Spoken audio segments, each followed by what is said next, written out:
spent weeks analyzing 56 testimonials from Dr. Joyce Dispenza's community.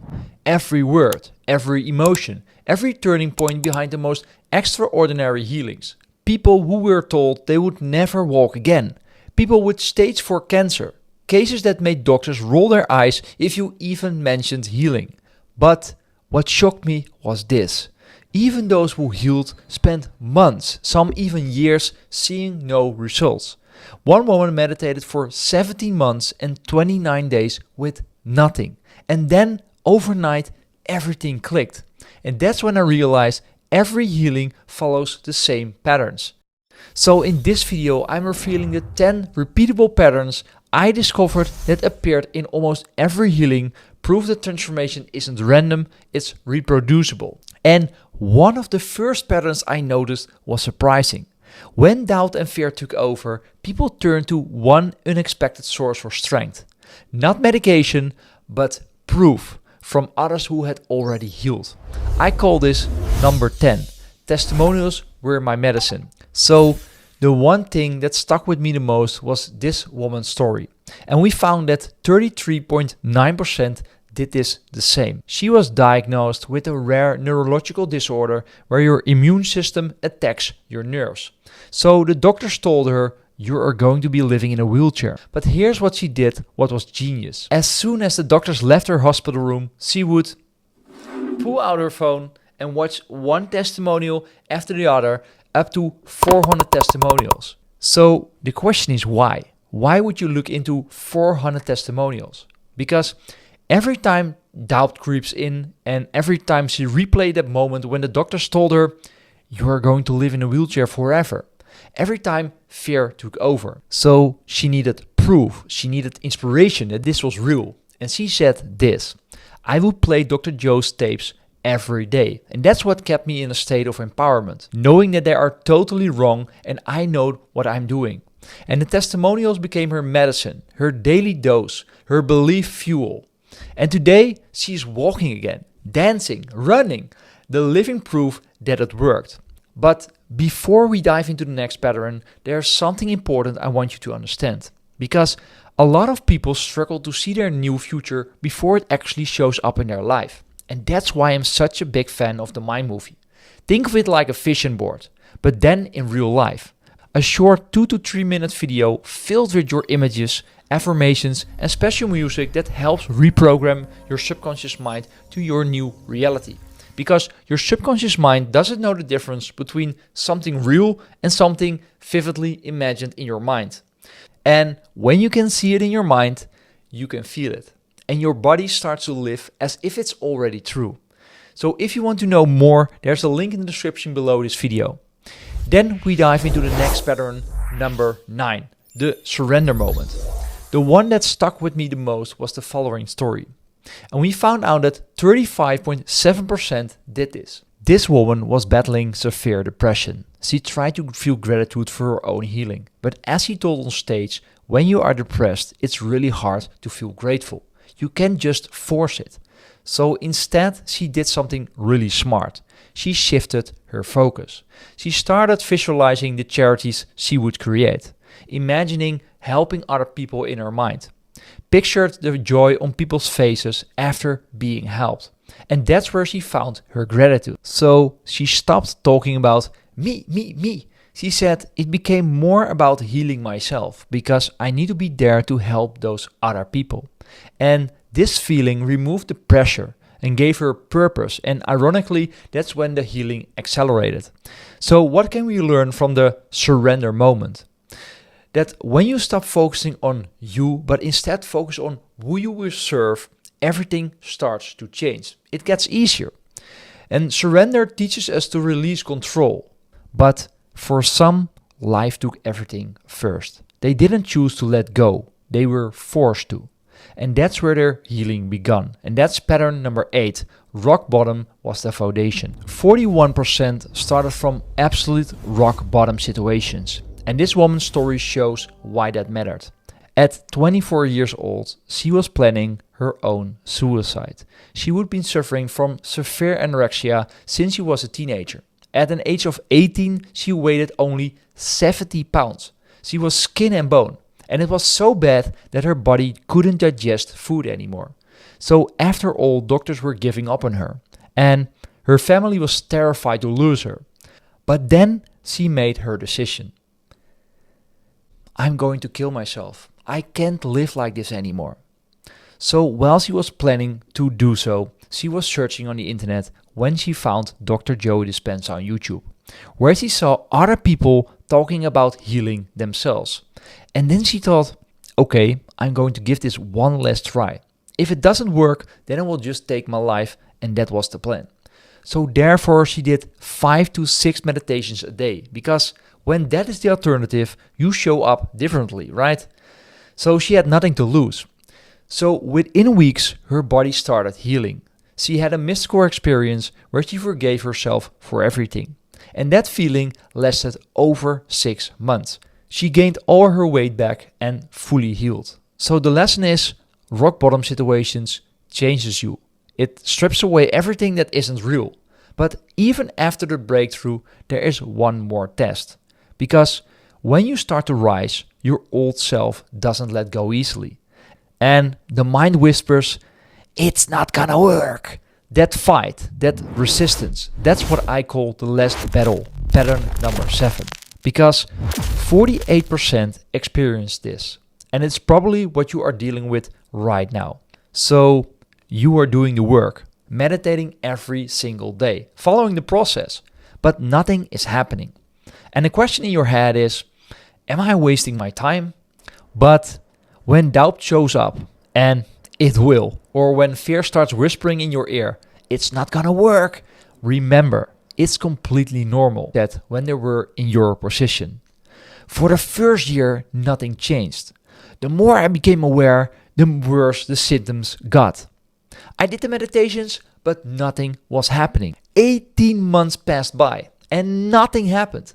I got a lot worse, in fact.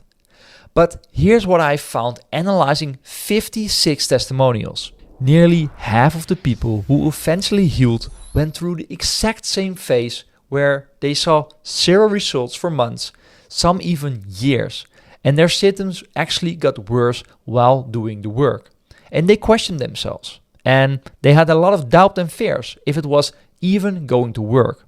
So if you are asking, why am I not seeing results yet? Know that you are not doing it wrong. And therefore, here's what actually happens. And this is critical that you understand this important step. Your body is programmed for your old condition. So when you start changing your body, the body fights back. It wants to stay the same, right? So Dr. Joe Dispenza said this perfectly. Sometimes the hardest part of every war is the last battle. So the body fights for its program. One woman meditated for 70 months and 29 days with mostly nothing. But then suddenly she healed. And Dr. Joe said she could have stopped at 70 months and 29 days. But most people quit at month 6 or month 12, right before the breakthrough. So they are doing everything right. The work is working. But they stop because they can't see results yet. So remember this, lack of immediate results doesn't mean it's not working. It means your body is fighting. It's not about seeing results, it's about persistence over proof. Show up anyway, and the body eventually surrenders. Because every war ends the same way, not with force, but with surrender. And for those who outlasted the storm, something beautiful happened. And that's where we come to pattern number 6, the gratitude frequency. Over 2/3 of these healed people, they said the real shift came when they started feeling thankful for something that hadn't happened yet. So when they could generate gratitude out of nothing, no proof, no scans, no results, that's when the body finally started to listen. And one woman with long COVID said this, I got really grateful for everything. Oh, look at this glass of water. There's water I can drink. Or I would say, I have water today. Or I would look at my pillow and think, oh, I have the softest pillow in the world. Those tiny moments of thanks became her medicine. She couldn't walk, could barely speak, but she could feel thankful. And Dr. Joe explains, When you feel gratitude before the evidence shows up, you are signaling the body that the event has already happened. So gratitude becomes the bridge between the old body and the new future. So when that voice says, "It's not working," stop, put your hand on your heart and whisper, "Thank you." Not because it's done, but because you know it's on its way. And that's the gratitude frequency. But when you start changing from the inside out, the world doesn't always cheer on you, right? Doctors roll their eyes. Family and friends are doubting your meditations. But every person I have analyzed kept on going, walking through the silence, guided only by belief. And that's what we call pattern number 5, the lonely path. Everyone doubted them, but they kept going anyway. And 73% said the hardest part wasn't the pain or even the fear. It was holding faith in a vision no one else could see yet. Doctors will roll their eyes even when you're talking about self-healing. You need to be realistic. This is your life now. And families said things like, "You really think meditation is going to fix this? You need a doctor for this." And then friends quietly started to drift away. And one woman with Parkinson's said this: "They told me it was impossible, but I kept meditating anyway." A year later, my doctor said, "Whatever you're doing, keep on doing it." And that's what the lonely path looks like. You show up when no one is believing. You believe before there's any proof. And that's the hardest part. First they will call you crazy. Then they will ask you how you did it. And that's the lonely path. But in that silence, many found a new voice. A voice that reminded them of who they really are. It was in their car, their headphones, or in their dreams. And soon it became their new inner voice. And that's pattern number 4, living in Dr. Joe's voice. Because 80% did this. And it might be the secret nobody talks about. Here's what I found. Analyzing 56 testimonials, 45 people didn't just meditate once or twice a day. But instead, they immersed themselves completely in Dr. Joe's work. So listen what people actually said. 100% of the time, I was listening to Dr. Joe Dispenza. In the car, I would turn on Dr. Joe Dispenza. Driving, just listen to the audio. Going to bed listening, waking up in the middle of the night and still listening. They weren't just doing the work, they were living it. So why did these people do this? Because here's what happens. You meditate for an hour in the morning, you feel elevated, you feel connected, you feel powerful, but then you get into your car, you drive to work, and within 20 minutes, the old thoughts creep back in. This is not going to work. The doubt, the fears, the stress, time. The immersion wasn't just learning, it was constant reprogramming my mind. Every time the old voice tries to take over, the voice that said, "You are sick, this won't work, this is not going to change," Dr. Joe's voice was there to counter it. 23 hours of old programming versus 1 hour of new. What voice do you think will win? And the same thing is with healing. You are learning a new language, the language of your new self. And in that state, something extraordinary can happen. And that's pattern number 3, the mystical moment. 86% had an experience that changed everything. They all described one moment, one unexpected, unforgettable thing when something greater took over. A woman with stage 4 cancer said this: "I had a physical reaction to a non-physical thing. It felt like lightning and love rushing through my body. I woke up in the middle of the night and just knew the cancer is gone." Another woman said this: "During a 4 a.m. meditation, I was covered in energy, blissful, beautiful, and then I saw a light body coming toward me. And as I got closer, I realized it was me." She called it bliss, electricity, oneness, light, but they all said the same thing. After that, I will never be the same. Dr. Joe explains that in these moments, the pineal gland begins to tune into a higher frequency. Energy floods the nervous system, and the body experiences the light itself. You can't force it. You can only surrender to it. And that's the mystical moment. But after that experience, something else happens. You can't go back to who you were, Because when you have touched the divine, the old self begins to dissolve. And that's pattern number 2, the death of the old self. So they didn't just heal, they become someone new. And out of 56 people, 48 people describe this exact same experience. Different stories, but the same moment. The old self, the one defined by fear, pain and limitation, died. They all said it in their own way. I'm not the same person anymore.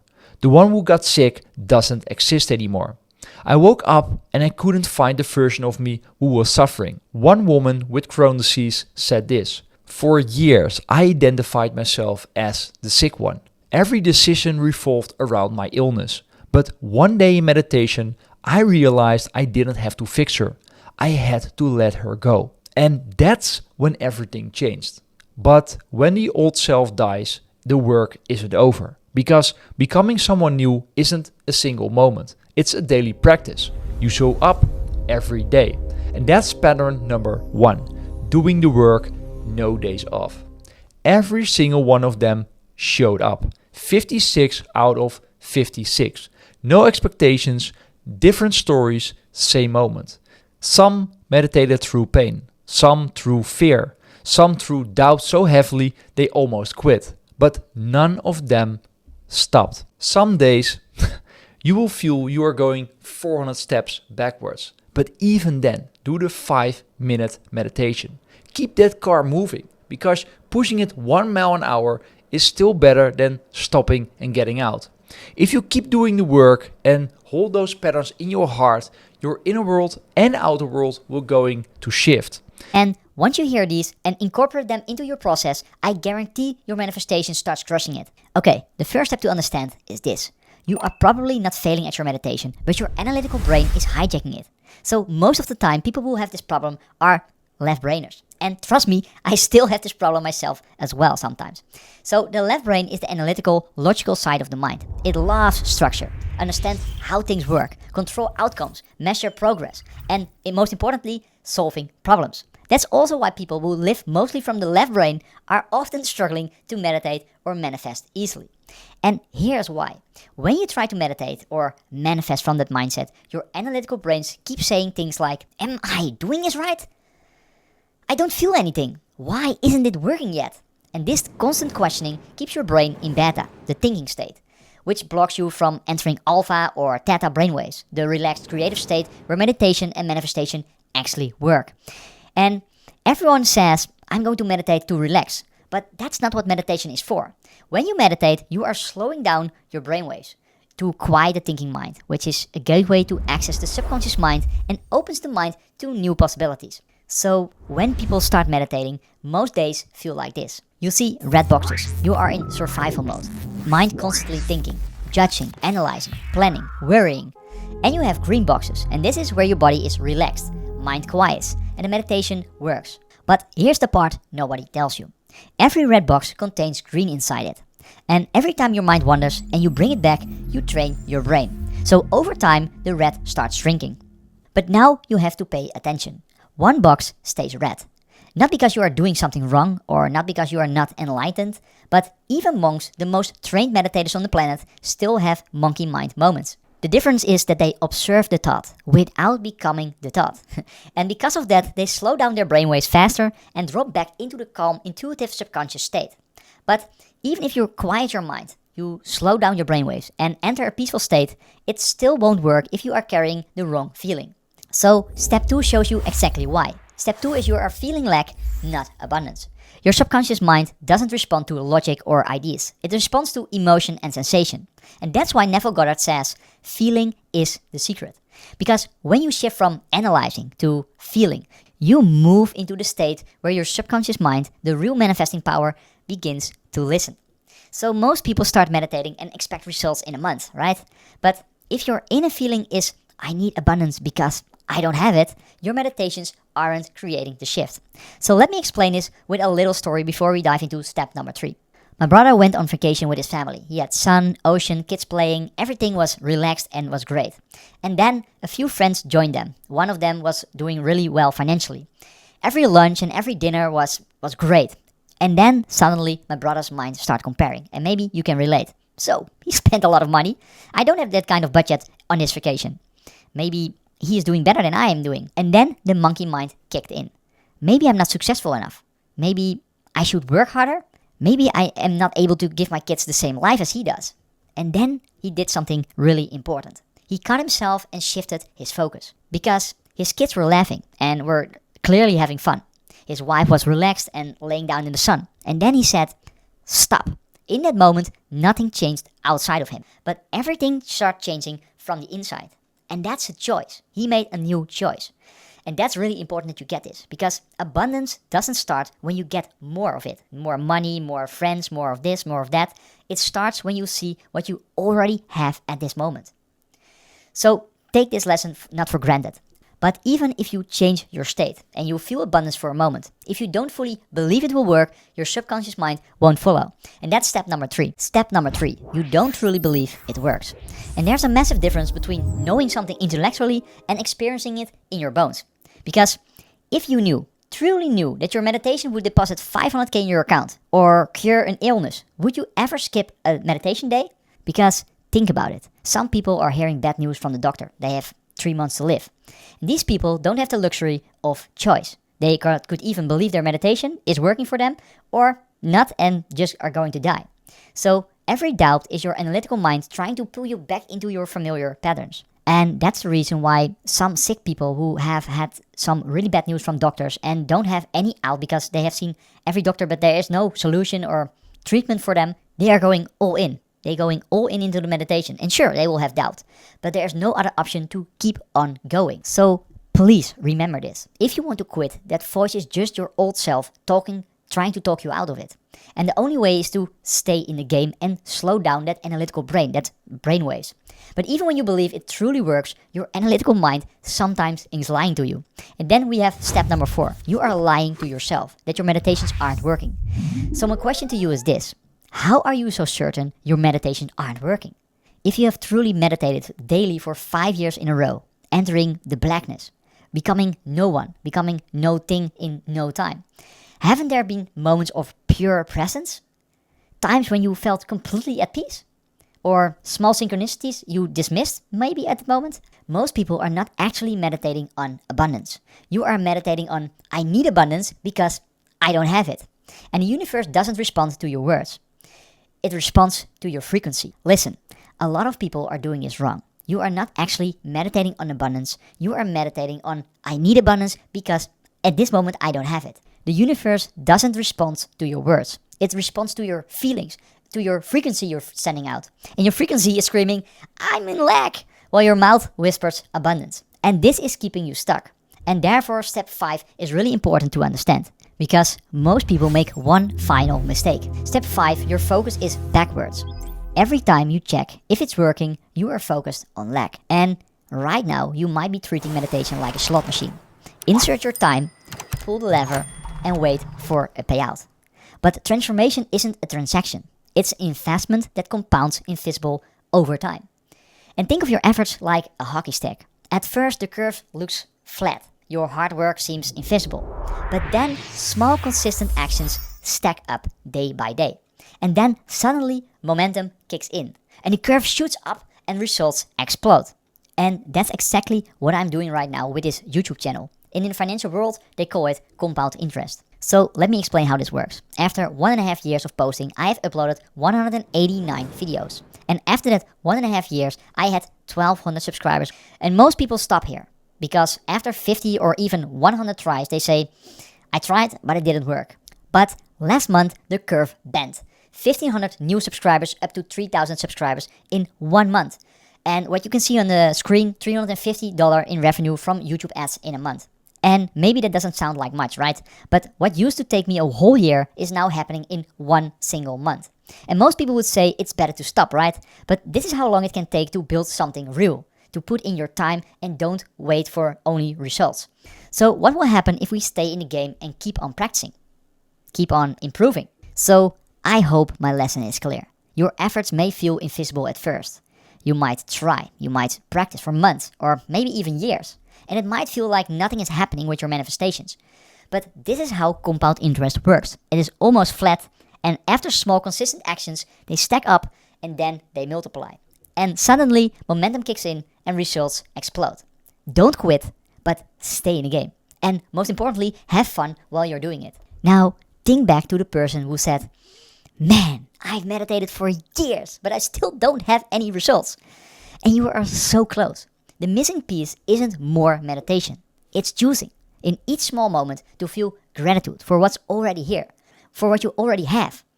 When you start living in that feeling state, your inner world will shift, and the outer world has no choice but to reflect your inner world. You're thinking in the past, and your thoughts are arousing the brain more into that state of survival. Now, that's when we overfocus. That's when we overthink, right? So you have the ability to do whatever you've always done the other way. If you've conditioned yourself into the state of anxiety or chaos or fear repeatedly, then you create a personality that creates those elements in your life, and then you reinforce it with your experience. Exactly. You can then do the same thing the other way. That's my point. That's my point. So then the person's having a spontaneous love attack. They've done it enough times. Their body's going, "Hey, it's been about 2 hours without a little love. Well, let me just automatically do that." And so now, when you feel these elevated emotions, it activates the prosocial networks in the brain. Survival creates the protective networks. Like, I don't trust you. I'm separate. You're different. I'm going to do my own thing. I'm selfish right now. It's all about me. Let's compete. Let's fight. Let's manipulate. Let's force it. Let's control it. Let's do matter trying to change matter. That's kind of the program, right? It is. So then the opposing part of this is that when people start to connect and they start to have these elevated states, then something really unusual happens. The reality seems to conform in ways that are equal to who they're being. So now the heart is saying to the brain, it's time to create, and now your energy has changed, and nothing changes until we change our energy. And when you change your energy, you change your life, right? And so then the idea then is to be able to maintain that modified state of mind and body your entire day. And as I said, get so good at doing it with your eyes closed that you can do it with your eyes open. Now, if you can sustain that state for an extended period of time, I don't care what you want, and people have created all kinds of things. I use health as the example because it's really relatable. Now, all of a sudden, it's like you're no longer having to go and get it and do something like matter to matter to go get it. And until you arrive at that experience, you're in lack or separation until the experience happens. It takes a feeling like, oh, my God. Well, this is kind of like the opposite. This is like you're not going anywhere. Everything's coming to you. So the thought tends to have an electrical charge in the quantum field. It tends to be the directive. It sends the signal out. And the heart tends to have a magnetic field. It tends to draw the experience to us. So then if you teach people how to create from the field instead of from matter, they will shorten the distance between the thought of what they want and the experience of having it, between the cause and the effect. Now, think about three-dimensional reality. Many people can develop the skills to become successful. They can make the right choices. They can study real hard. They can practice. They can get trained. But they're going to follow certain rules of Newtonian physics. It's just going to take time to get what you want. It's just going to take time and hard work. Well, there's nothing wrong with that. You do that for a while, and sooner or later you're going to say, is there another way? Now, this is where it gets exciting. Okay. If it's not matter that's emitting the field, it's the field that's creating matter. If I can change the information in the field, I can change the expression in three-dimensional reality. So if you can teach a person to become nobody, no one, no thing, nowhere, in no time, to become pure consciousness, and disconnect and dissociate from everything physical and known in their three-dimensional reality, and we have data to say that people can do this. Now, all of a sudden, if they become aware that they can actually connect to that field with their awareness, and they're not at my-led any longer, they're a consciousness, they're awareness in infinite vacuum and in emptiness in space. It would be like the illusion is the virtual reality headset. You're taking the headset off. You can't get the upgrade from inside of it. If you could have a coherent heart and a coherent brain and create from the field instead of from matter, every thought in the quantum field produces a frequency. If you can feel the frequency of that thought and you experience it, you're shortening the distance between the thought of what you want and the experience of it. And you're creating coherent patterns of energy in the field that actually change the hologram in three-dimensional reality. So for me personally, I've done a lot of the matter stuff, got really good at it, and then I just said there's got to be another way. So demystify the process. I don't care what you want. I don't care if it's a trip somewhere or a new life or a new car or whatever. People who a problem because people get addicted to their own thoughts. It becomes their personality, right? It is their identity. And they become addicted to the life they don't even like because the response to the coworker, to the boss, to the ex is actually giving them a rush of energy, a rush of adrenaline, and they're associating that rush of energy with some problem or condition in their life. And now come time to change and manage your attention and manage your emotion, it's no different than breaking addiction to anything.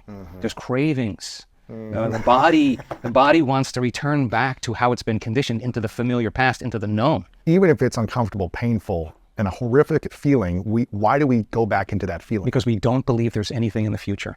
If we knew that the best way to create a future really is to change your state of being, then you would have to manage your attention on that thought and have to say, is this thought actually the truth?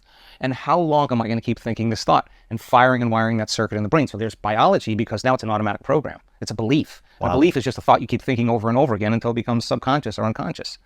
So to change then is become so conscious of that unconscious thought, that unconscious belief, that it wouldn't slip by your awareness, unnoticed and checked. And now the body's in rehab because it's overdosed. It's been on a bad trip. And the body, which has been conditioned to be the mind, is 95% of who we are, right, by the time we're in the middle of our life. So there's David and Goliath. And the body's just saying, look, you think you've been making all your decisions your whole life. Actually, you haven't. The body has been making these decisions because it's the mind. So then the body says, okay, Lewis, this is really good that you want to be kind and compassionate. That's not how you've been for 30, 40 years. So the body says, let me just send some thoughts or some memories of the past that are going to just cause you to feel that emotion. So I'm the mind. Now you can do your meditation. Instead of getting up and saying, I can't meditate, you notice that you're siphoning energy out of the present moment into the past. You settle your body back down out of frustration, and you move back into the present moment. That's a victory. And you're telling the body it's no longer the mind, that I'm the mind. Now you can do your meditation wrong. You're actually doing it right. You're conditioning the body to a new mind. Keep doing that over and over again.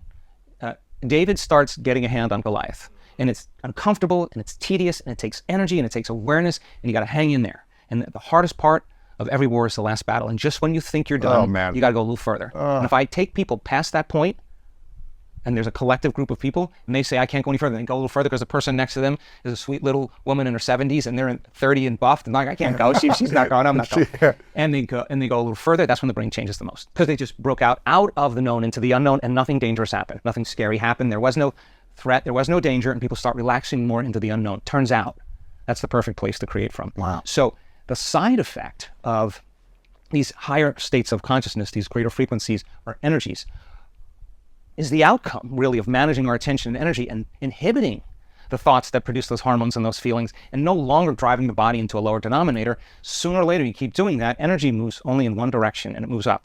And it moves into the heart, and once it makes it to the heart, it's going right to the brain. And the person all of a sudden starts feeling relaxed and awake, instead of stressed out, unconscious, and in a program. And so the idea then is to be able to get very good at doing that with your eyes open.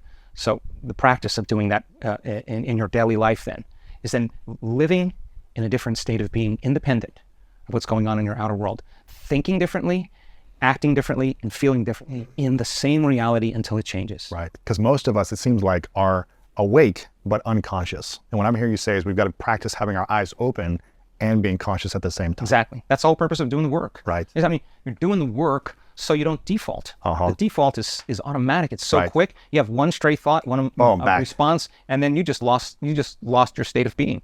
And if you blame someone and you say it's that person or that circumstance, I'm going to say to you, uh-oh, you're back to that unconscious program of being a victim, thinking that that person or that circumstance is controlling how you feel and how you think. You're a consequence of that. And now, sooner or later, how many times do you have to forget until you stop forgetting and start remembering? That's the moment of change. And the childhood trauma that I faced, you don't have the parents who were just, detached and didn't show love to me. You don't have the bullying that I went through. You don't have the financial burden that I'm faced with right now and have been in debt for most of my life. You don't have the constant heartbreak I've felt from all these different relationships. I'm sure you've had some challenges, but I've really suffered. I've really gone through so much pain that I don't even believe I'm deserving of being healthy and well, because all of my evidence from the past is showing that I'm unlovable, that people are going to abandon me, abuse me, and the world is against me. How do you get people to understand that they are deserving of health and this, state of love and gratitude when they continue to convince themselves about the past and cannot see or believe in a future greater than their past? I'd ask him, how long do you want to tell that story? Like, I mean, how long you want to tell that story? Because you believe as if it's the truth. You behave as if it's the truth, and you've ultimately become it. That's the end of that person's emotional belief. I just want them to tell a different story. In fact, you can't tell me any longer that you've had a brutal past and you can't do this work. You can't tell me that. We've had some people with some really brutal pasts, Yes. really, really difficult pasts. And we're talking about abuse, molestation, trauma, murder, veterans, Navy SEALs, people who've witnessed and seen really horrible things and had really horrible moments. And they had all kinds of health conditions. The trauma wasn't just in their brain, the trauma was in their body because it was the emotion that kept them in the past, right? And they couldn't get past that emotion. They tried everything, all the plant medicines, all the diets, everything. They just couldn't get past it. They just didn't know how to do it. The memory. They couldn't get past the memory. They just didn't understand why they were there and what to do to help them to get out, right? So, so many of these people that had brutal pasts also had really difficult health challenges. They had endometriosis, they had depression, they had night terrors, suicidal tendencies, blackouts, vertigo, ovarian cysts, all kinds of crazy things. And they did the work because nothing else was working. And many of them came to the point where they did their meditation every single day. Every day, they never missed a day because nothing else was working. They believed that this could work. They just didn't believe it could work for them. Right. So they were doing their meditations to actually believe, right? They had to change their emotional state, and they reached the point, and typically when they come to the week longs, because I stretch people a little further, they were already feeling a little better. They were already doing better, but they reached the point where they just thought, oh my God, this is the worst feeling I've ever had in my life. I don't think I'd go any further. And then they think, oh my God, I've never missed a day in my meditations. I can't give up on me now. And they go one more time. And the words that we hear over and over again is always the same. It was like my heart blew wide open. It was like my heart exploded. It was like my heart opened up all the way. I felt something move through my heart, and I felt more love than I felt my entire life. And they look back at their entire past, and they don't want to change one thing in their past because the feeling that they have, they realize that they had to go through all of that to get to the present moment. And the heart blows open. The body literally comes out of the past because when energy makes it to the heart, it resets the baseline in the brain and the autonomic nervous system for trauma. It says it's over. And the body literally moves out of the past. And the side effect of that, there goes the depression, there goes the endometriosis, there goes the night terrors. And the person they don't want to change anything in their past. They'll tell you, no. This all had to happen for me to change. So many people with diseases will say, I just didn't know it. I would have never changed. I would have never changed unless I had this health condition. I would have never changed. This was the push for me to change. And they would say, I was too sick to do their meditation in the beginning, but you know what? There were days they felt really bad, and they could have said, I don't feel like doing my meditation today, but guess what? They did it anyway, and they overcame their body a little bit more that day. And there were days they had a lot of self-doubt because their condition was getting worse and their family was worried about them, and they could have said, this is too much, I have too much doubt, I can't do this. Guess what? They did it anyway, and instead of surrendering to fear, they surrendered to love. And it was the overcoming process. That was the becoming process. That is the unlearning process. And if 95% is how we're hardwired in terms of attitudes, beliefs, and perceptions, how we're habituated in terms of behaviors and actions, and how we're conditioned to our emotional responses, then there's going to take a lot of work in the overcoming process because you got to get so conscious that you don't go unconscious again. And it's a process of going unconscious to the point where you no longer go unconscious and you stay conscious. You ask that person, where's the disease now? Where is it now? They'll tell you it's in the old person. It's the old guy. It's that person. It's that old person. It's not me. I'm not that victim anymore. I'm not that person any longer. And again, they were doing their meditations to change. They were doing their meditations 3 times a day, not because they wanted their meditations to heal them. They just defaulted back to the old self and they started disbelieving again. So they were doing their meditations every day to believe. And they would not get up until they felt the feeling of that future because they knew consciously, if I can feel this emotion, I'm signaling genes ahead of the environment. And I'm going to keep feeling this feeling with the intention of signaling the gene. And that was their intention. Of course, they started producing a greater outcome. So they were doing their meditations to strengthen their belief 3 times a day because they lost their belief. Yeah, because what if they create an inner event that carries an amplitude of gratitude or joy or freedom? Break through from the chains of the past. And when the body is liberated and you feel that elevated emotion, the stronger the emotion you feel from that breakthrough, the more you're going to pay attention to the image in your mind. And now you're beginning to brand new circuitry in the brain, and your body's being conditioned into a new future. And the stronger the emotion you feel, and the more you pay attention to the picture, the more you're conditioning the body over time to the future instead of the past. So now you keep knocking on that genetic door emotionally, then that emotion ultimately signals a new gene that upregulates that gene to produce better proteins. And the person then all of a sudden starts healing. And we have research to show that people can do that in 4 days, signal genes to reduce cancer cells, and to signal stem cells to suppress, to go to active tissues and repair them and regenerate them and suppress inflammation. That we have research to show you could change the number of brain cells you have just by doing this properly. And so now all of a sudden, a person starts changing in 4 days. Yeah. Now is some cue in your outer environment that says it's unsafe, that there's damage there, that you're a victim, something's bigger than you that could have an effect on you. Well, now that feeling of fear is going to cause you to think thoughts equal to it. So the person then no longer needs the environment to feel that fear. They just have to have the thought about that condition now. And now they're literally knocking their brain and body out of balance by thought alone. And the body's constantly living in emergency mode. And it takes a lot of energy, a lot of resources to live in emergency mode all the time. And guess what system becomes compromised by it? Immune system. Your immune system. Why?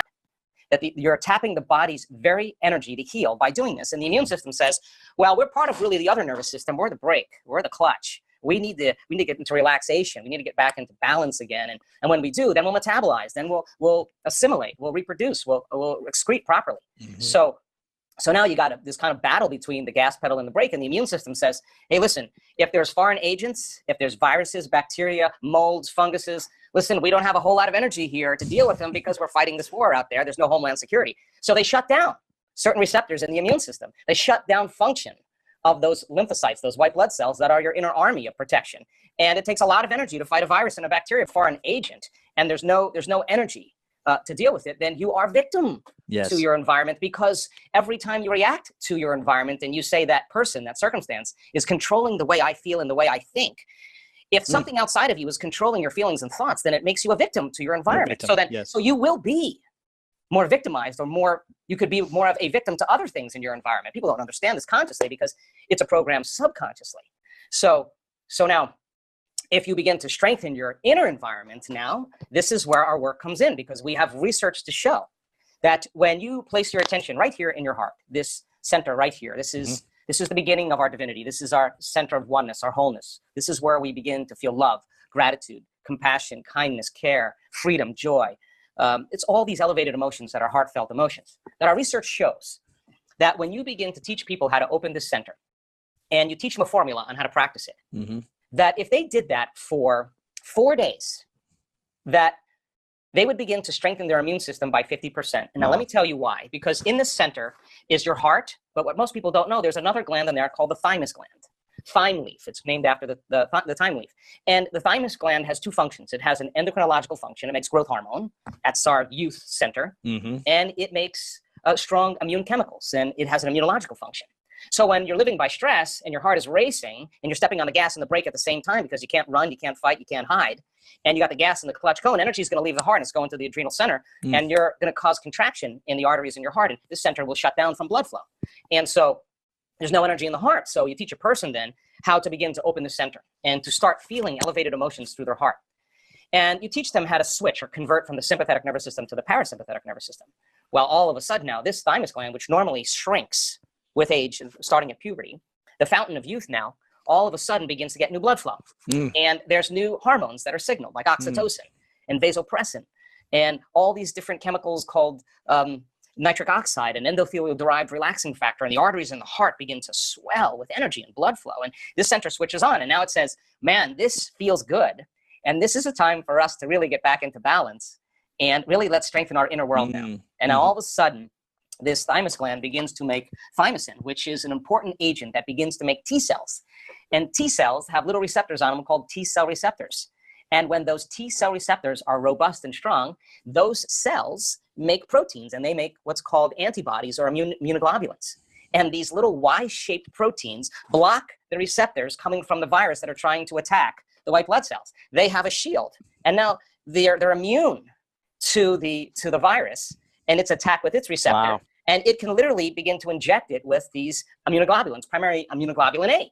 And that begins to cause the virus to not survive. Wow. And then that white blood cell will pass another white blood cell and pass on the memory to it. So it already knows what's coming. Einstein said the field, the wave, the energy is the sole governing agency of the particle. Energy controls matter. The field controls the particle. If you change the information in the field, can you change the projection, the particle in three-dimensional reality? If the quantum field is an invisible field of energy that exists beyond our senses, beyond our body, our environment, and time, then the only way we are going to connect to it is take all of our attention off our body, all of our attention off the environment, and take all of your attention off of linear time. the predictable future and the familiar past, and find the sweet spot of the generous present moment. That's the unknown. That's the door. That's the moment you become nobody, no one, no thing, nowhere, no time. That is the moment you are pure consciousness. Consciousness of what? Nothing. Nothing but what? You. And the act of becoming conscious of nothing and becoming nobody, no one, no thing, nowhere, and no time is the eye of the needle. And that is the moment you're walking through the door to the quantum field. And when you walk through that door, the game changes. It's all energy. The next thing we have to do then is get our brain coherent, because thought is the electrical charge, it's the impulse in the quantum field. And the feeling, the elevated emotion, is the magnetic charge. You take a thought and a feeling, an image and an emotion, a vision of the future with a coherent brain and a coherent heart, you got a whole new Wi-Fi signal. Now you're broadcasting new information into the field, and you're connected to this field. Keep changing the information in the field, you're going to change the destiny of your experience and matter. And we have to pay attention to our emotional states if we're going to change. And staying conscious of our unconscious self is really the work that it takes to really overcome so you can become another person. That's 95% of a person by the middle of their life. They're, hardwired attitudes, beliefs, and perceptions, automatic habits and behaviors, and unconscious emotional responses. 95% of us is programmed. So as a child, your brain waves are very slow. The door between the conscious mind and the subconscious mind is wide open. Your brain waves are in alpha and theta, and so you're very suggestible to the information. And so your exposure to that caused you to learn that your observation caused you to get programmed to that's the way life is by mirror neurons looking at behaviors that are being programmed in you. So, but that's not who you are, right? So the fact that you became conscious, like, oh my God, I do this. Oh my God, I see where I got it from. Okay, that doesn't mean that I'm going to excuse myself and say I can't be in relationships. You could. Some people do that. Might be a different belief, but they do that. But you said, I really want to have a meaningful relationship. I really want to overcome this. This is part of me that I want to change, right? So you recognize that. That's called metacognition, right? The fact that you can objectify your subjective self and observe yourself. That's consciousness, right? Mm-hmm. And when you're conscious, then that's when you're not unconscious. Mm-hmm. And being unconscious is being in the program. So how many times do we have to forget until we stop forgetting and start remembering? That's the moment of change. So you said, okay, that's uncomfortable. That must mean something. And you actually went on a personal exploration. Yeah. Do something with the insight, with the provocation, with the interest of actually wanting to change yourself in some way so that you create a greater experience of life, that there is love in life and that you can have a committed relationship and it can be different from your parents. And now you know what you're not going to be, right? So I think all of that is valuable. I think every experience that we have in our life that programs us to be a certain way, sooner or later, if we're interested in arriving at the goals and dreams that we want, we have to leave that behind. Sooner or later, a part of us must die. And sooner or later, we have to leave that. So I think that's evolution. Consciousness is awareness. For many people, the first thing they do in the morning is that they practice stress.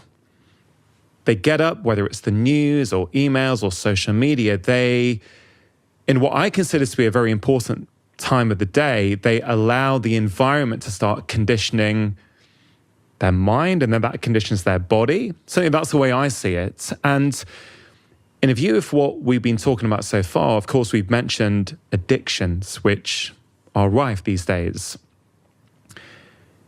How important to you is the first part of the day when someone has woken up? Is that a critical part of the day where people have to be very intentional, or can they do some of the work that you promote later on? Or do you think first thing in the morning is a very important part of the day? I want to be really careful about this. I think there's two times the door to the subconscious mind opens up. When we wake up in the morning and we go to bed at night, and it's simple brain chemistry and simple physiology. We have a circadian rhythm. As soon as there's light, our body has been pretty much programmed that we begin to release serotonin and different chemicals that kind of wake us up. So our brain waves go from delta to theta to alpha to beta. And you kind of slide up this way, and then you're back to conscious awareness, local in space and time. When you go to bed at night, you go from beta to alpha to theta to delta, and you slide down. Now, if you're stressed, you can't stop thinking. You stay in beta, and your thinking actually is arousing the body because you're thinking about your problems. You can't slide down, right? So those 2 points in the day, when we wake up in the morning and go to bed at night, when alpha, or our analytical facilities are suppressed, we're in theta, we're in a hypnotic state. And the door between the conscious mind and the subconscious mind is wide open. And what separates the conscious mind from the subconscious mind is the analytical mind. So as you suppress analytical facilities, you can program anybody to do anything. So then what really happens for most people before they even reach for their cell phone, and by the way, the statistics are 86% of the people in the Western world, first thing they do is they reach for the cell phone and they connect to everything that's known. And why is that a problem? Well, I would never tell people how to think, but I would give them information to cause them to think. So the device is reminding them of things that are known. And every person, every object, everything, every place is mapped neurologically in our brain because we've experienced it. And then we have an emotion associated with our coworker, with our boss, with our ex, with our whoever. And so the moment we start responding, now we start feeling the same way. So now the environment is actually controlling the person's feelings and thoughts. Yeah. And anything that controls the way we feel and the way we think, we're victims to. So something's programming us to think and feel a certain way. There's nothing wrong with that. You should check your text and do whatever you need to do. But the first thing in the morning, if the door between the conscious mind and the subconscious mind is open, why don't we program a new behavior? Why don't we rehearse a different way of being with our children, with our spouse, in our Zoom meetings, when we're alone, when we're in traffic? Is there a better way to evolve our experience? So if you're truly in the game of evolution, you're truly in the game, like one lifetime, one day. What am I working on today? Can I respond a different way to this person? Can I think this way instead of that way? Let me be conscious of my unconscious thoughts. Let me not be in a habit. Let me stay away from certain emotions. Let me practice feeling these emotions, see if I can maintain it. Now you're in the game. You're out of the bleachers and you're on the playing field. So it actually happens even before the cell phone. Because what most people do is they wake up and the first thing they do is the brain is a record of the past. They think of their problems. And those problems are just memories that are etched in the brain that are connected to certain people and objects at certain times and places. Yeah. The moment they think of their problems, they're thinking in the past. Then when they think about their problems and they feel unhappy, now their body's in the past. And if you believe that your thoughts have something to do with your destiny, wow. And then the emotion that's associated to it is now the body's in the past because thoughts are the language of the brain and feelings are the language of the body. And how we think and how we feel creates our state of being. Now here's the problem. If you can't think greater than how you feel, and you believe that your thoughts have something to do with your destiny, and you understand that feelings and emotions are a record of the past, then you're thinking in the past, and your life will stay the same. Yeah. So I've always been a fan of morning routines, personally. For me, I've discovered when I have some intentional time to myself in the morning, and when I don't, I'm a different person. I show up differently. My productivity, the way I am with my wife or my kids is completely different. So I've learned, and I'm now 44 at this age, I know mornings are very important for me. And sure, could I do the same thing at lunchtime or later on? Well, technically I could, but I never find time, number one. Number two, I don't think it's as powerful later because I feel first thing in the morning, I'm priming myself to be a certain way for that day. And actually, since our first conversation, Dr. Joe, I went on your website and I downloaded some of your meditations. And I've been doing one most mornings. It's a 23-minute meditation. And I've got to say, my favorite bit in the meditation is about 17 or 18 minutes in, where you say something to the effect of, and I don't want to misspeak for your words, but it's something about, now's the time to remind yourself of the feelings you don't want to feel. Remind yourself of how you do want to show up. I love that bit, because each time, for me, it's like, yeah, okay, I don't want to be like this today. And if and when this happens, this is how I want to show up. This is how I want to be. So first of all, I want to say thank you, because it's this idea that you spoke about last time, mental rehearsal. You know, we have no problem thinking about athletes rehearsing how they're going to perform. We have no problem thinking that, of course, an actor, if they want to play a part a certain way, they're going to rehearse. They're going to keep rehearsing until they're able to do it. Yet, most of us don't really apply that in our own life. We don't think, yeah, I need to be rehearsing for the person I want to be in my own life. Yeah. The game of life. The game of life, the most important game. The most important game. Well, 95% of who we are is a set of memorized behaviors, automatic emotional responses, unconscious habits, hardwired attitudes, beliefs, and perceptions that are running pretty much like a computer program. They're automatic, right? So you can think positively all you want. You can say, I'm healthy, I'm wealthy, I'm wealthy, I'm free, I'm worthy, I'm worthy. And your body's saying, no, you're not, you're miserable, right? So it makes sense that there's got to be an unlearning process. And we got to stay conscious of our unconscious thoughts that slip by our awareness unnoticed. We got to watch how we speak. We got to observe how we act. We got to pay attention to the way we're feeling, and we have to become so conscious of those unconscious states of mind and body that we don't go unconscious in our waking day. Because how you think, how you act, and how you feel is your personality, and your personality creates your personal reality. So if you're thinking the same way, you're acting the same way, and you're feeling the same way, nothing's going to change in your life, right? So then the unlearning process is as valuable as the relearning process. The breaking the habit of the old self has to happen before you reinvent a new self. You got to prune synaptic connections before you sprout new connections. You got to unfire and unwire before you refire and rewire. You got to deprogram and then reprogram. So how do you unlearn? Because I guess if we think about addiction, for many of us, this is just living in the past. We're just repeating behaviors that we've done in the past that made us change our state, that gave us that dopamine boost. I get you can meditate, you can feel that elevated emotion with a very, very high degree of emotional intensity. But how do you go about being in a different state of being against 15 hours of you being unhappy and rushing and in a program? So then, how many times do we have to forget until we stop forgetting and start remembering? That's called change. How many times do we have to go unconscious to the point where we no longer go unconscious and we stay conscious? That's the moment of change. Now, if you're truly out of the bleachers and you're on the playing field, and this happens to a lot of people in our work, they say, you know, I really believe that this is the truth. I really believe that you could heal yourself. I really believe you could change your life. I've seen the testimonials. I just never believed that it could happen to me. Now, this is a big moment. Now you're really stepping on the playing field. So a person who starts doing their work, they're not interested in healing. The person who's truly interested in this work, they understand that the only way they can heal is that they have to change. They're not saying, I'm going to wait for my wealth or my healing to happen in order for me to feel grateful and be joyful in life.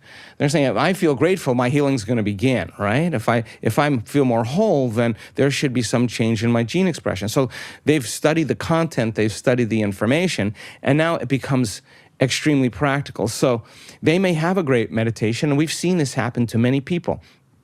They sleep better, they have less pain, they have more energy, but their blood values never change. Now, they don't say, oh, I feel better, but I'm failing, this doesn't work. They say, what is it about me that's stopping this from completely healing? Okay, how am I in my waking day? The moment you begin to ask that question, you turn on the frontal lobe, and the frontal lobe is the seat of your conscience. Now, the moment you start looking at the end of your day, how did I do? This is such an important question. How did I do today? Did I fall from grace? When did I lose it? And who did I lose it with? If I had another opportunity, how would I do it differently? They'll tell you, I've seen them stand on the stage and tell their story and say, I had to start really watching myself in my life, Yeah. how I was emotionally responding to my ex, how I was emotionally responding to my financial problems. I had to really, really pay attention to that. And that takes an enormous amount of energy and an enormous amount of awareness to stop the program, right? So you forget and you go, damn, I went unconscious there. Now, you didn't lose, you didn't fail, you just became conscious. Now, if you keep becoming so conscious of your unconscious states, you're outside the program. You're only in the program when you're unconscious. Yeah. The moment you're conscious, you can objectify your subjective self. So you can see yourself through the eyes of someone else. So the learning process comes from the mistake. The brain learns by mistakes and surprises. I've made enough of them in my life. It's just whether you're going to do it again. Yeah. You want to do it again, you're back in the habit, back in the routine. If you say, this is it, the next time that happens, I am not going to do that. Not for anybody else, but because those emotions actually, my response to that person or that circumstance is actually weakening the organism. Is that person, that circumstance worth it? So then it's evolution. It's evolution. The challenge then has to be met with a greater level of mind. Now, if you're just doing your meditation just because you want to please God or do the right thing or feel good about yourself, that's going to get stale after a while because it's just going to become another routine between your coffee and your shower and your emails and your drive to work, and people aren't present, right? So the familiar past, conditioning is based on the past, that thought and the feeling, but habituation is the programming them to predictable future. That's the known. So if you teach a person how to find the present moment, that's where the unknown exists. And that takes a lot of energy and a lot of awareness. And yet, if you practice it, the body literally will begin to respond to the mind. It's like training an animal. It finally relaxes. And when that occurs, your response to people and circumstances in your life will be different because you overcame yourself at the beginning of the day. So I'm an early morning guy just like you. I get up really early. Why? Because nobody bothers me. What time? 4:30-ish, somewhere around there. And then what do you do? I get in my think box. What's the think box? Well, okay, what am I doing today? But I'm not going to sit down and just jump into a meditation. What thoughts, before I go into this meditation, am I going to stay away from? Well, what circumstances, what things I can think about later that aren't that important to me? What emotions, what memories am I going to stay away from? If I go there, I know what that's going to do. I mean, why am I doing this meditation? What am I going to be doing? How am I going to do it? So I just like anybody who does anything really well, you get in your think box and you organize what you're going to do. Are you doing this in bed or are you having coffee first? Or? I just get up, move around a little bit, do a few things, maybe write some notes down, because then I can assign meaning to the act. I can stay conscious when I'm in it. So you do all this before your meditation? Okay. Always. But then when I get in my play box, there's no thinking. I did all my thinking in my think box. You did all your thinking in your think box. Is that also when sometimes we wake up and there's these kind of thoughts that are just popping up? Is you writing down a few things, is you processing them, a way of sort of quietening down the noise so that you can drop into meditation? So let's say I have 10 Zoom meetings in one day. I look at my calendar and I go, okay, none of that, I'm going to get to all of that. This is not my time to think about the known. I know all this stuff is going to work out. I know how the Zoom meetings are going to go. Okay, but let me just make sure when I'm in these certain Zoom meetings that I'm leading with my heart and I'm being the person that I want to be as an example for my team. I want to make sure I'm communicating really clearly. I'll make time for this, that. Okay, I get all that out of the way. Well, that's all the known stuff. But when I come to execute now, well, what am I going to do to open my heart today? Like, what am I really going to do? When I do the breath to bring energy into my brain, what am I bringing? Like, where am I going to go to that? What do I want to experience? How do I do that? Let me just review that. Okay, then I'm going to open my focus. I'm going to go deep into nothing. I'm going to go as far as I can. And then when I get to that point, then I'm going to create. And when I create, this is what I'm going to create. So I'm not thinking in when I'm there, what should I create? I've already got that all worked out. I'm rehearsing. I'm getting clear on what I'm going to do. I'm getting clear on what I'm not going to do. I'm getting clear on how my last meditation was and how I want to evolve my next meditation. So then when I get to my play box, I'm not analyzing and thinking, because if I'm analyzing and thinking, I can't do it, right? So I get that worked out. If it takes me half an hour, I allow for 2 hours for myself. If it takes me half an hour to get very clear, and then sometimes there's disturbing things that I have to get through because there's meetings and stuff like that. But I just go, that is all always going to work out. This is you. This is your time. It's interesting, Dr. Joe, that for many of us, for many people, meditation is almost like your pre-day ritual. right? So you meditate to prime yourself for your day, how you're going to be. But when you talk about your morning routine, you have a pre-meditation ritual. Yeah. Which I find really, really interesting. Because I want to get into it. I want to assign meaning. Yeah. To what I'm doing. When you assign meaning to the act, you turn on your prefrontal cortex, and the prefrontal cortex says, "Quiet. Everybody that's not involved in this intention, settle down." So the frontal lobe will actually lower the volumes of the circuits in the brain that are disturbance. So when you assign meaning to something, you get more value from it. So I just learned that if I just get in and just do my meditation, sometimes they're wonderful because I've done it enough times. But if I just drop in, it doesn't have any meaning. If it doesn't have any meaning, then it just becomes another routine. You're doing your meditation, but you're thinking about your coffee. You're drinking your coffee. You're already thinking about your emails. The brain's an anticipation machine, and we lose our free will to that kind of programming. So when I get my think box really clear, it's just like when I used to golf. I would just kind of look at where I was going to hit the ball. I was thinking about the club I was going to use, how I was going to swing, and how I was going to feel. I work it all out in my think box. When I get my play box, I've done all my thinking. Now I'm just going to execute, right? So we found that when people do that, we do this in our week-long events. I'll always say to the audience, all right, after we come back from the break, so turn to someone now, and I want you to have a conversation about what you love about yourself, that you did really well in that last meditation. What did you stick? What felt right for you? What did you execute really well? I want you to articulate that and remind yourself, reproduce that same level of mind, install the neurological hardware by firing and wiring so you can step into that footprint and do that again in the next meditation. Then I say to them, now let's light a match in a dark place. If you had another opportunity to do another meditation, what would you bring? What would you work on improving? What would you become aware of that you don't want to do, that you did in that last meditation? Let's get really clear about what you're not going to do. And if you had another opportunity, what you would do. And somehow that kind of shapes the brain for the next experience, for them to evolve their experience, because they're in the experience now. They're like, oh yeah, I'm not getting off the exit of my job. I'm not getting off the exit of my ex. I'm going to go straight. I'm going to just keep, you can make those turns in the beginning. It's normal. But you start making those turns, and then all of a sudden you're realizing, I'm not going to make those turns, and you drive right past the exit. I drive right past, I'm too old. I drive right past, I'm too out of shape. I drive right past, my disease isn't going to go away. There's something wrong with me. You just keep driving past those, and the next thing you know, you run into something big. So it's trial and error, you know? I mean, this is like, it's so important for people to realize if it took them 2 years of chronic stress to develop their health condition, it's not going to go away in 2 meditations. You know what I tell them? I say, you're not that good. You're just not that good. Like, just get real here. Like, 1 foot in the quantum world, 1 foot in the real world. I'm a pragmatist. I don't want to talk about quantum superimposition if it has no value in my life.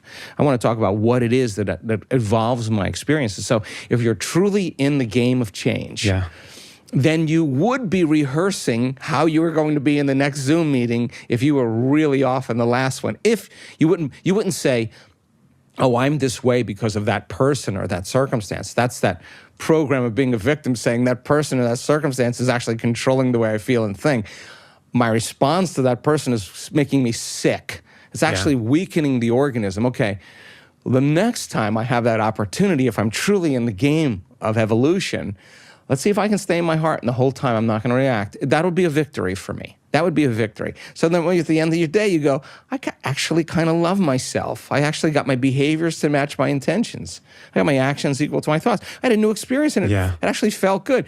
Hey, I'm going to do that again. And you start doing it with your children. You start doing it, opening the door for the person who's walking out of the office building. You start letting people go ahead of you in traffic. You're just cool. You're no longer in that vigilant state. Now, get enough people doing that, all of a sudden you start noticing your wife a little bit differently, or Rangan's all of a sudden starting to smile a little bit more. He seems way more relaxed and chilled people are going to start getting relaxed and chilled around you because mirror neurons in the tribe say, hey, there's somebody doing something that I'd like to do. I just need evidence to be able to do it.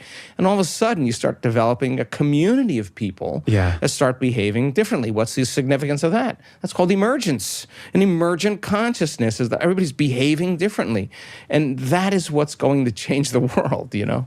Sorry to interrupt. If you are enjoying this content, there's loads more just like it on my channel. So please do take a moment to press subscribe, hit the notification bell, and now back to the conversation. You know, one of the core ideas I get from your work is that we all have a choice. We can choose and practice the way that we want to feel so that we actually start feeling it every day. You mentioned victim mindset a little bit already, and I want to talk a little bit about that shortly because I think many people will say, I'm the way I am because of this. And we'll get to that in just a second. Before we move to that, for someone who is watching this or listening and is intrigued, and they go, okay, I understand, I've got a choice, I can practice feeling an elevated emotion. They also hear you saying that this can take time. If you spent 10 years in stress, it ain't going to happen overnight. And sometimes it does, though. But sometimes it can do. How quickly might someone, if they wake up and they don't reach for the phone and don't put the news on and they decide to engage in a meditation, maybe with a pre-meditation ritual like you do, how quickly might someone start to feel a difference? 1 day, 2 days, or is it realistic that within 7 days, someone's going to start to feel quite differently? Okay, let's talk about this because I don't want to mislead anybody. Knowledge is the forerunner to experience. The more people understand what they're doing and why they're doing it, the how gets easier. And this is a time in history where it's not enough to know. This is a time in history to know how. The practical application in understanding that philosophy, that theory, that intellectual knowledge, that information, once you start to apply it and personalize it and demonstrate it, the more you can understand that, why you're doing it and what you're doing it, you get greater value out of it. So we have people that are diagnosed with serious health conditions, that are nurses, that are cancer researchers, that are physicians, that are engineers, or just a person who just really wants to understand the content. Now, it's so much easier to forget this information than to remember it. It's just, I always laugh at myself because I have to go back and relearn it again, and I think I know it pretty well, and yet I forget. I don't know why, but it's just the way it is. So when our meditations get stale, it's because we forget what we're doing, right? So the person who really, really takes the time to study instead of watching Netflix, instead of scrolling through TikTok, instead of getting on their phone and doing mindless texts or whatever, they're going to set aside an hour a day and I'm going to learn this information. When they sit down to do the work, they're present. Yeah. They understand if they feel this emotion, that they're going to signal a new gene in a new way. If they feel the other emotion, they're going to downregulate that gene and upregulate the gene for their disease. So now it's an understanding. Yeah. If I rehearse how I'm going to be mentally, I'm going to install the hardware in my brain. If I keep doing this, it's going to become a software program. I'm going to start acting that way. Okay, if I say I can't, it's too hard, I'm too tired, I don't feel good, those are the things that stop me. Okay, but what if I just start saying anything is possible? I believe in synchronicities. What if I, with my intention and attention, just really get clear on that? Would that be the new voice in my head? So now, the person who's truly present and not thinking about their shower or the emails they have to do or their cell phone or their texts or when they have to take their kids to ballet or whatever, you're going to get to all of that. The person who's truly present, if they follow the instructions, we've seen them have very significant changes. First, in their subjective experience of themselves. Like, wow, my back pain isn't there. That's kind of weird. Or, God, I slept better last night. These small indicators are feedback to tell you that whatever you're doing inside of you is producing a result outside of you. Keep that up over a period of time, and you see instrumental changes taking place in the person. Now, another person who has had a series of traumas, been abused in some way from childhood, is facing a lot of health conditions, a lot of emotional and psychological conditions. We don't want them to heal in 1 week. We want them to work on overcoming those emotional states, and those are the victories. So sitting down in the meditation, and when their body starts getting agitated or starts getting anxious, instead of quitting and saying, I can't meditate, because that would be the extent of that person, just be curious. What's on the other side of this? Can I lower the volume to this emotion? My body's craving this emotion. Let me settle it down into the present moment. That would be a victory. So that person with a lot of trauma, there's a moment in the meditation where they feel uncomfortable. The easy thing would be, hey, I'm going to stop. I'm going to put on Instagram. I'm going to get a coffee. I'm going to do anything else to distract me. You're saying that's the key moment. You want to sit with that and hopefully break through that. What I'm saying is there's no such thing as a bad meditation. There's only you overcoming you. People think I'm doing my meditation wrong.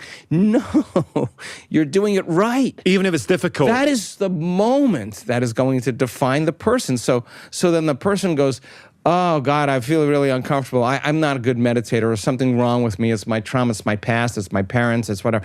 The person who says, no, I'm going to sit in the presence of this anxiety, and I'm going to keep working with my body, and I'm going to keep lowering the volume to that emotion. Now listen, you keep lowering the volume to that emotion, you're going to take your attention off that past problem, because you only put your attention on that past problem because of the emotion. A lot of this is a complete paradigm shift for the current way most of society is, and the way modern society is kind of taught, whether it be at school or university. If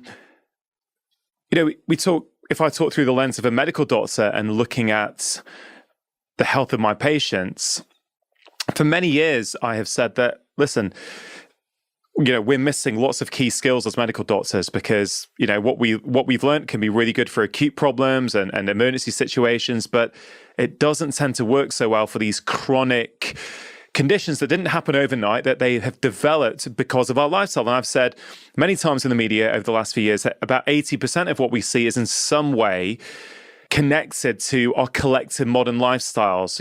I'm not putting blame on people. I'm just saying it's the way we are living these days is leading to not just things like obesity, type 2 diabetes, but also anxiety, depression, migraines, gut problems, low libido, whatever this barrage of problems we're now seeing as doctors is.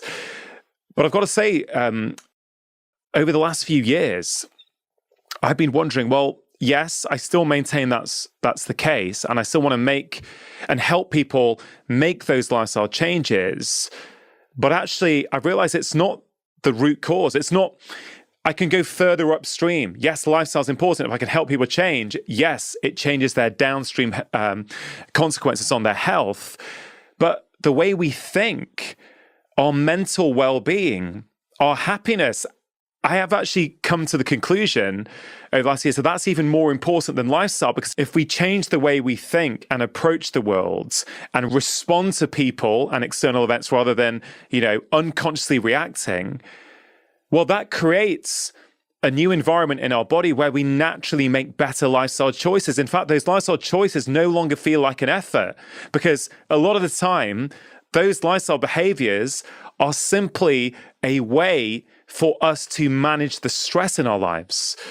Would you how would you see that? Do you agree with that? Do you have a different perspective? I'm just very, very interested to hear your thoughts. No, I absolutely agree with it. I absolutely do. And I think that the one thing, that if it took you 5 years of living in chronic stress and what are the emotions of stress and survival? Aggression, anger, hatred, competition, judgment, insecurity, envy, jealousy, pain, suffering, guilt, shame, fear, anxiety, depression, hopelessness, powerlessness. Those are all derived from the hormones of stress, and psychology calls the normal human states of consciousness. Those are altered states of consciousness. And so then if you're living in emergency and your response to your coworker, to your boss, to the traffic, to the news, to whatever it is, weakens the organism, and you're switching on that emergency system over time. No organism can live in emergency mode for an extended period of time. You're drawing from the body's vital resources, and you're converting all of its energy into chemistry for some threat, real or imagined. Okay, so then if you keep doing that in chronic conditions, there's no energy for growth and repair. Person is stuck in their life. The first step to change is examining your thoughts, paying attention to how you speak and how you act, and look at these emotions that keep you connected to the past and finally decide, does this emotion belong in my future? And I think many people try to create a new personal reality as the same personality, and it doesn't work. But we discovered that in our 7-day week-long retreats, if you give people something to do, if they understand the philosophy, the theory, they understand the knowledge base of what they're doing, and you give them something to do, and so they can begin to change, right around the second day, people start, breaking through. They start seeing a different landscape. They're no longer tormenting their body with the same thoughts that produce the same emotions. They're no longer complaining and blaming and making excuses, and they're thinking differently because they're challenged to learn a lot of information. They're challenged to learn information and knowledge, and that causes people to think differently. Breaking the Habit of Being Yourself. It was the book that showed me how I am stuck in a program, the program of myself. I was stuck on autopilot. I would get out of bed the same way. I'd brush my teeth with the same hand. I'd eat my dinner the same way. Everything was the same. And that was when I realized that because I was on autopilot, I wasn't connected to the now moment. Once I decided to get out of that program and start doing things in a different way, it started to connect me to the present moment, which is where I want to live. And you're someone that's suffering from feeling fearful and anxious, angry, low self-worth, all those things, then I really want you to just stay with me for a minute because I want to recommend something to you. There was a book that I read at the beginning of 2024 when I was struggling. It's called Breaking the Habit of Being Yourself by Dr. Joe Dispenza. I talk about him a lot because it was just a profound time for me reading his book. I've read many books, but none have had the effect that he had on me. He is a quantum scientist, comes from a hypnotherapy background, which is where I've got my love and interest in hypnotherapy as well. And he explains things in a way, so don't be put off because it's quantum science, but he explains things in a way that give you the biggest aha moments, like, yes, I get it now. I've read many books, but none of them have penetrated like this one.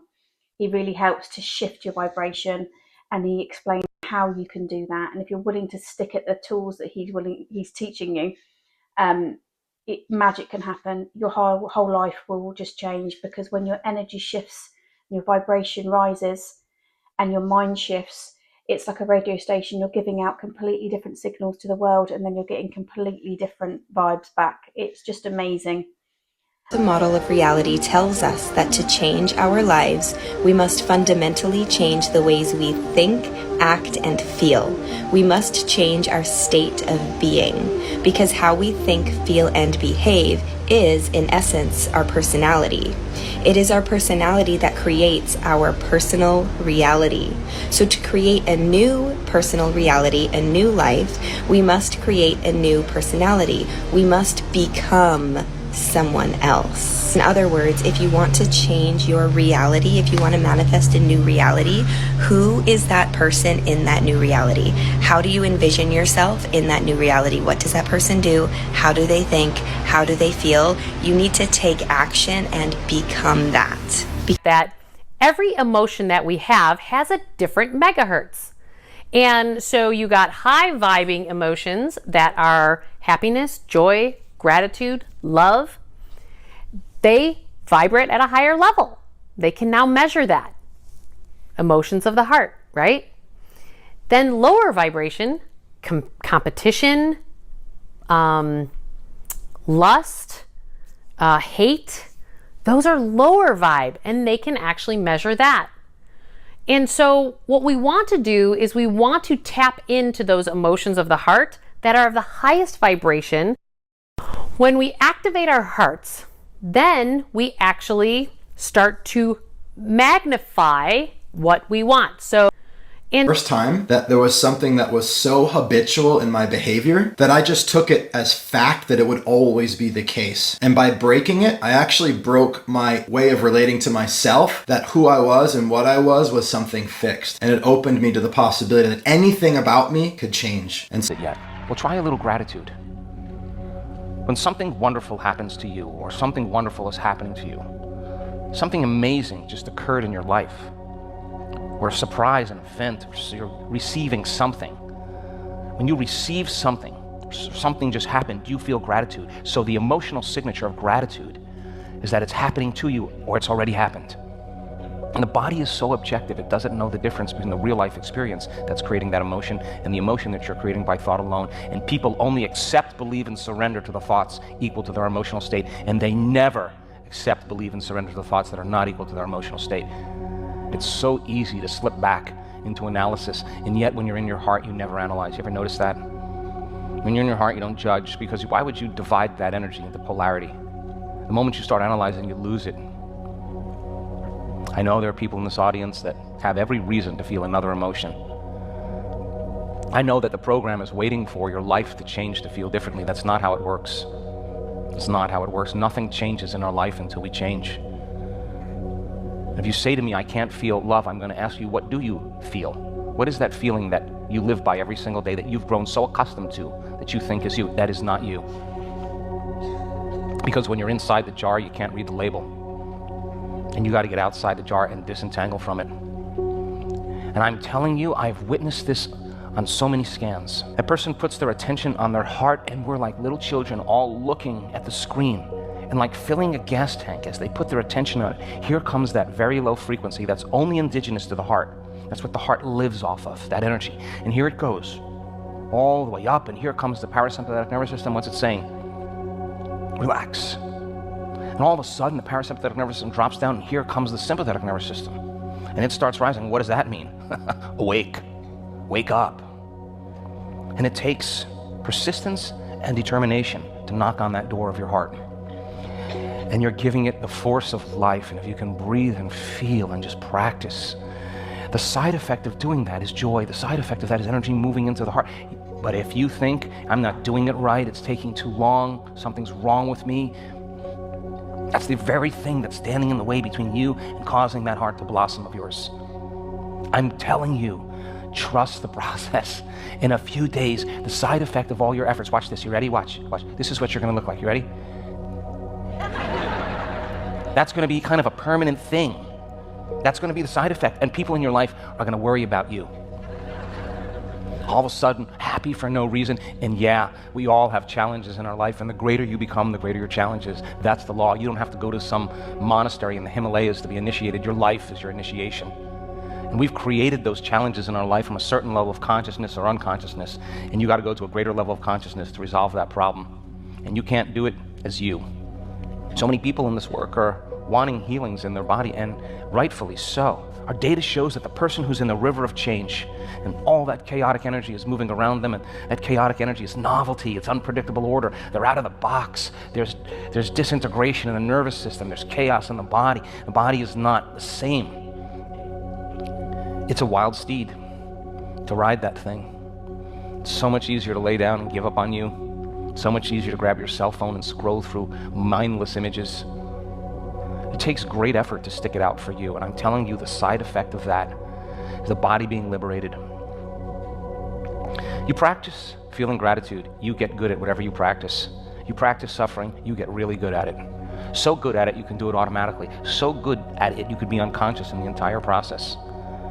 This overcoming process, the unlearning, that is essential, because that's 95% that people default to.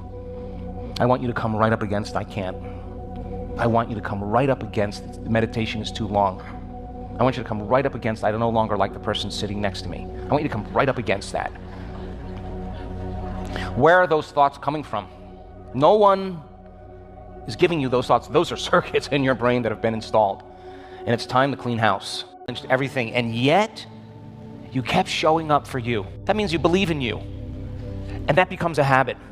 And when people get up from their meditations and they give up on themselves, they just don't believe in themselves any longer. You show up, if you believe in yourself, you believe in possibilities. And if you believe in possibilities, you got to believe in yourself. And I stretched you to that point where it was no longer about your fatigue or your body or whatever, or your story or whatever it is. I promise you, you walk into your life, you're going to believe in yourself a whole lot more than you used to because you showed up for yourself. And I hope by now you're feeling worthy to receive. Worthy to receive. Worthy to receive, not in an entitled, arrogant, self-centered, self-important way. That's not it. Worthy to receive, like, wow, I feel so great. I feel so happy. I feel so free. I showed up for myself. I feel good about me. And that's the perfect place to create in. Tired and happy. Loose and goofy and curious. You know, lighten up on you. I mean, I am the worst. When I'm in my own way, when I'm analyzing, you want to talk about overcoming an analytical mind? If I can do it, you can do it. It's so important to strive for something other than that. I want you to return back into your life empowered by you, but in feeling so worthy to receive that you understand that somehow in your brain and body it feels like it's already happened. And that's the moment it starts to happen, because you're no longer looking for it. How could you look for your future when it feels like it's already happened? Maintain that modified state of being your entire day, and the experiment should be something weird should happen in your life. That's the law. Something different, something unknown, something unusual, some opportunity, some synchronicity. What do you want to call it? Something greater than a parking space. Like, whoa, that's like what I'm looking for. Whoa, that's like what this is a breadcrumb from the divine. I'm going to chase that. I'm going to do it again. I'm going to do it again. I'm going to do it again. Keep making that choice, and you're going to wind up in a whole different reality. That's what happens when you choose you on a regular basis. Those people that have healed themselves from health conditions, 7 years, 13 months, 2 years, 8 months, it didn't occur to them. It didn't occur to them to miss a day. Nothing else was working. It was just them constantly changing to the point where so many of them said, I went to my doctor, I couldn't believe it. I couldn't believe I felt so good, I really didn't care if I had the condition any longer. That's the moment it goes away, because you're no longer identifying with it any longer. And I've said to people, would you come on the stage and tell the story of your healing? You know what some of them said to me? And these are people that were abused physically, emotionally, sexually.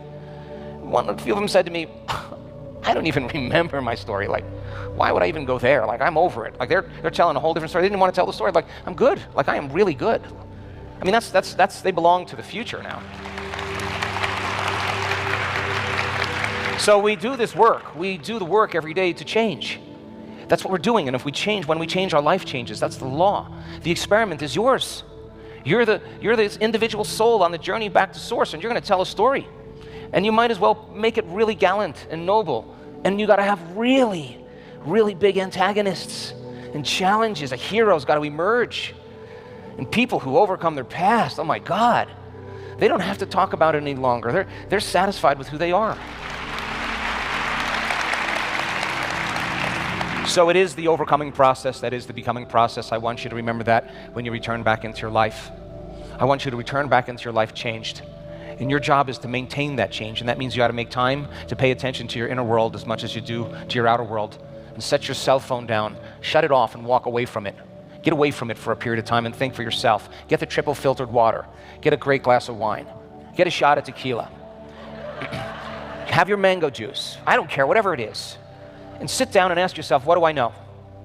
Ask yourself, at what is the point, Joe Dispenza, remember I'm talking you, in second person, what is that point where you stop believing that you create reality? What's that point? Like when things go really good, well, what about the other stuff?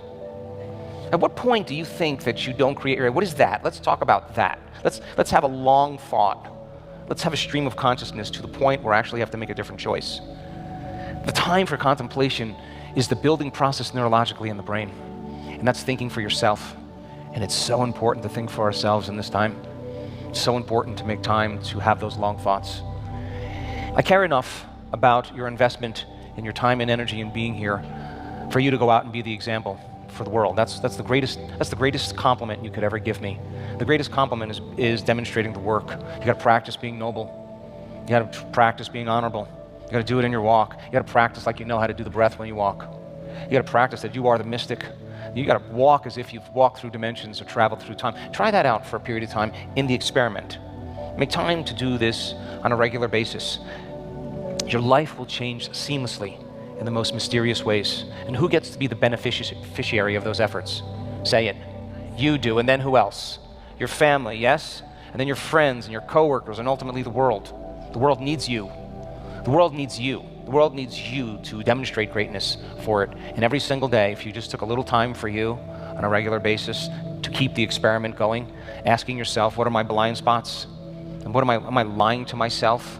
Do I know better? You know, an addiction is something that you know that's not good for you and you keep doing it.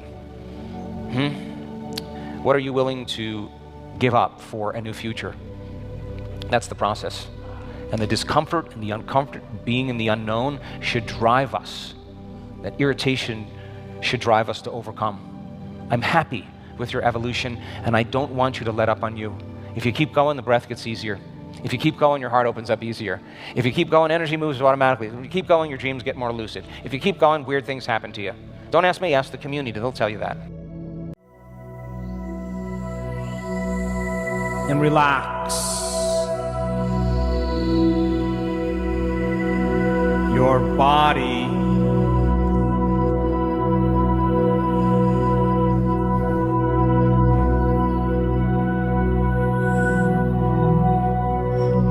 feel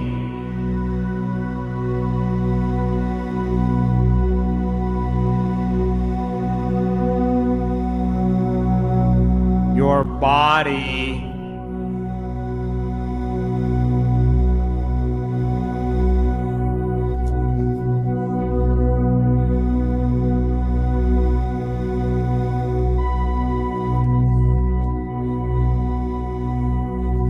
and relax it.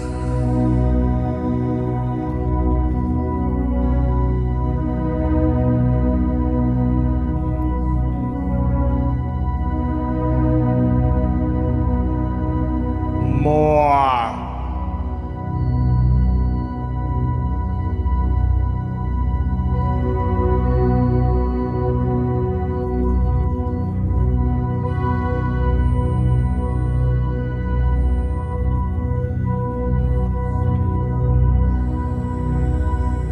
And become aware